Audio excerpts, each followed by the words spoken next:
It is the moment the palace has feared for years. And it has finally happened in the most spectacular, humiliating fashion imaginable. We are no longer watching a prince in exile. We are watching a court jester dancing for applause while the world burns around him. Just when you thought Prince Harry could not sink any lower, just when you thought the desperation had reached its peak, he has managed to dig a new basement level of embarrassment. But this time, it is not just cringe-worthy, it is dangerous. It is a diplomatic catastrophe that has reportedly left King Charles and Prince William absolutely horrified. While the real royal family is busy conducting high-level statecraft and dealing with serious family health crises, the Duke of Sussex has reduced himself to a prop in a late-night comedy sketch, cracking jokes that could destabilize the special relationship between the UK and the United States. The Clown Prince has officially arrived, and his latest performance on American television is being branded as the final nail in the coffin of his royal status. He stood on a stage in New York, desperate for validation, and decided that the best way to stay relevant was to mock the President of the United States, the very same president his father just hosted for a historic state visit. The recklessness is staggering, the stupidity is off the charts, and the fallout is going to be nuclear. Welcome back to the channel, where we expose the truth the mainstream media tries to sugarcoat and where we defend the dignity of the crown against those who treat it like a cheap toy. If you are tired of the Sussex circus and want to see the monarchy protected from this madness, smash that subscribe button right now. We have a lot to unpack today, from the political suicide Harry just committed to the heart-wrenching tragedy unfolding with Thomas Markle while Harry plays the fool. Let's get into the details of this train wreck. Prince Harry made a surprise appearance on Stephen Colbert's The Late Show on Wednesday night. Now, usually, when a royal appears on TV, it is to promote a charity, to highlight a cause, or to speak on a serious issue. Not this time. This was a sketch, a comedy bit. Harry appeared in a segment about auditioning to be a handsome prince in a cheesy Hallmark Christmas movie. Just picture that. The son of the king, the brother of the future king, standing there pretending to audition for a movie called The Gingerbread Prince Saves Christmas in a Basket. He walked out to cheers from a liberal New York audience, because of course they love him there, and proceeded to debase himself for 6 agonizing minutes. He joked about his skills, saying he can ride a horse and fly a helicopter. He joked about knowing a famous TV actress, referencing Meghan. It was thirsty, it was needy, it was the behavior of a reality TV star, not a prince of the realm. But the cringe factor is not the main problem here. If he just wanted to make a fool of himself, that would be fine. The problem is the politics. In a moment of supreme arrogance, Harry decided to wade into the volatile waters of U.S. politics. During the sketch, Colbert mentioned that Americans aren't obsessed with royalty.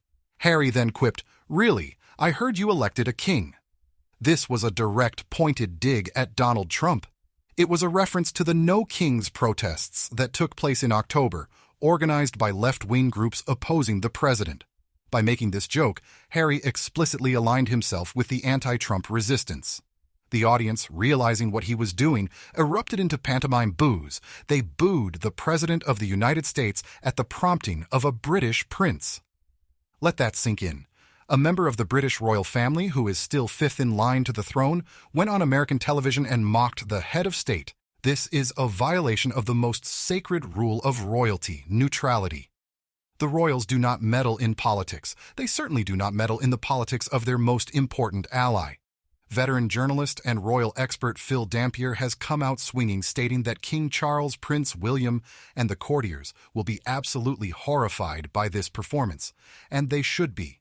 Dampier points out that the royals cannot start meddling in U.S. politics without severe dangers. He rightfully argues that Harry should have steered clear of the subject entirely, but Harry doesn't care. He doesn't care about the diplomatic tightrope his father is walking. Remember, King Charles just hosted Donald Trump for a state visit in September. It was a crucial moment for post-Brexit Britain, a moment to strengthen trade ties and security alliances. And now, barely 2 months later, Charles's son is on TV calling Trump a king and mocking him to a baying crowd. It undoes the hard work of the palace. It makes the British royal family look two-faced. Dampier goes even further, and I agree with him completely. He says this appearance is a sign that Harry doesn't care about royal protocol anymore, and therefore he should be stripped of his titles immediately. He says Harry is now just a showbiz Hollywood celebrity, and as such, he should be removed from the line of succession so he can do whatever he pleases without dragging the monarchy down with him. The idea that Harry could ever come back to the UK and carry out royal duties is now, in Dampier's words, shot to pieces. You cannot have a working royal who mocks world leaders on comedy shows. It is impossible. Harry has burned the bridge, dynamited the foundations, and is now dancing on the ashes. And the jokes didn't stop at Trump. Harry also took a swipe at his own ancestor, King George III. He stood there and listened while Stephen Colbert called his great-great-great-great-great-grandfather a jerk? And Harry's response was, let it go. He is throwing his own lineage under the bus for a laugh. He is mocking the history of the institution that gave him his platform. He even attacked the network hosting him. He made a joke about CBS settling a baseless lawsuit with the president. This refers to a massive legal dispute involving a deceptive interview with Kamala Harris. Harry joked that he would settle a baseless lawsuit with the White House, to which Colbert had to awkwardly point out, I didn't do that. It was a mess. It failed to land. It was awkward, stilted, and painfully unfunny. PR guru Mark Borkowski has analyzed this disaster, and his verdict is brutal. He says the novelty of a British prince in America has worn off. He points out that Harry's skit isn't embarrassing because he's chasing celebrity. It's embarrassing because he's doing it badly. Borkowski notes that making fun of your own privilege only works if the audience believes you have transcended it. Harry hasn't. He is still trading on his title. He is still using the prince label to get in the door. The jokes land like a man reminding you of a punchline that expired 3 years ago. This is the identity vacuum Borkowski talks about. Harry walked out of the royal machine, but he never built a new machine to stand in. He is just drifting. Every skit, every podcast, every cameo is an attempt to reverse engineer a persona that the public never asked for. He wants to be just Harry, but he can't be just Harry because just Harry isn't interesting enough to get on Stephen Colbert. He has to be Prince Harry, the guy who left the royals. That is his only selling point, and it is a diminishing asset. But there is a darker, sadder layer to this story that makes Harry's behavior look not just foolish, but cruel. At the exact same time Harry was prancing around in artificial snow, pretending to be a Hallmark heartthrob, the Daily Mail revealed that his father-in-law, Thomas Markle, is fighting for his life. Thomas Markle has just undergone emergency surgery to have his leg amputated below the knee due to a blood clot. He is in intensive care in the Philippines. He is an old man, gravely ill, alone, and terrified. And where is his daughter? Where is his son-in-law? They are playing dress-up on TV. Phil Dampier highlighted this grotesque timing. He said, his bit of fun came at a time when his father-in-law is gravely ill, a man he has never met. Just think about that. Harry has never met the grandfather of his children. And while that man lies in a hospital bed losing a limb, Harry is cracking jokes about helicopters and Christmas sweaters. The lack of self-awareness is sociopathic. The lack of compassion is chilling. Meghan, for her part, was nowhere to be found on the show, although she did post a cringeworthy clip to her Instagram story trailing the appearance. She showed Harry lip-syncing to a Great British Bake Off meme. Again, the focus is on content. It's on virality. It's on brand. It is never on family. It is never on duty. The contrast between the Waleses and the Sussexes has never been starker. We just discussed how William is handling complex family dynamics and security issues with seriousness. He is preparing to be king. Harry is preparing to be a meme. William and Charles will be looking at this Colbert footage with their heads in their hands. They know what this means. It means Harry is uncontrollable. It means he is a loose cannon who will say anything for a paycheck or a round of applause. The political ramifications are real. The Trump administration is not known for its thick skin. If the president feels insulted by the British king's son, that could chill relations. It could affect trade deals. It could affect intelligence sharing. Harry is playing with fire, and he is too dim to realize it. Borkowski says Harry is skating worryingly close to being ignored. I disagree. I think he is skating close to being loathed. The American public, the broad public, not just the studio audience in New York, is tired of the preaching. They are tired of the hypocrisy. They see a prince who lectures them on climate change while flying private jets, and who lectures them on misinformation while mocking the president.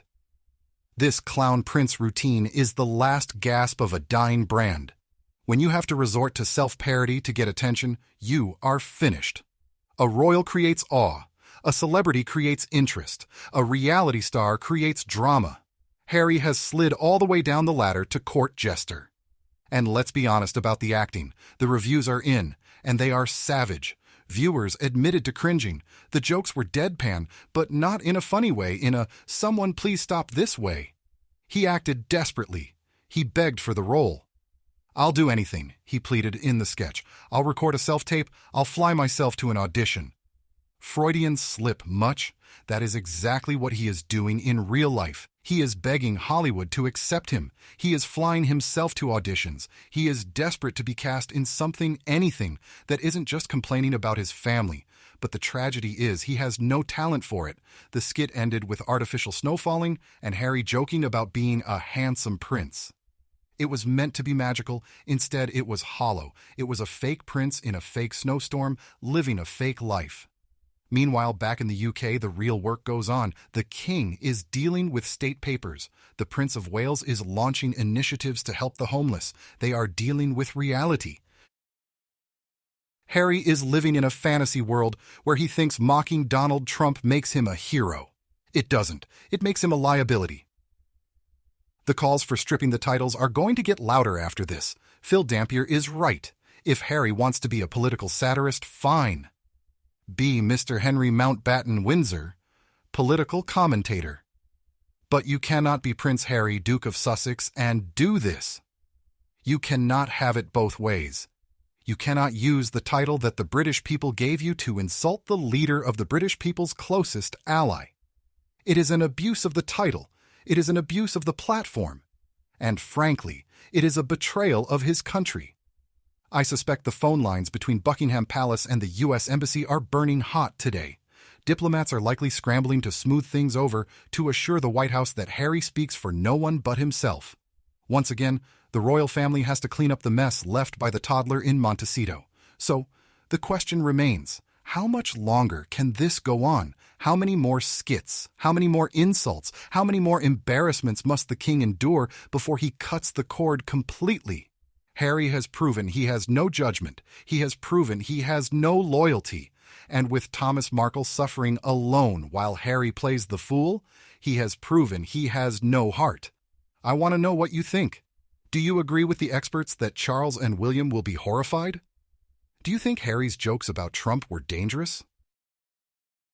And should this be the final straw that leads to him losing his titles? Let me know in the comments below. I read every single one. If you think the monarchy deserves better than this clown prince, hit that like button and share this video. The world needs to see what Harry has really become. Subscribe for more truth that the mainstream media won't tell you. Until next time, keep your eyes on the palace.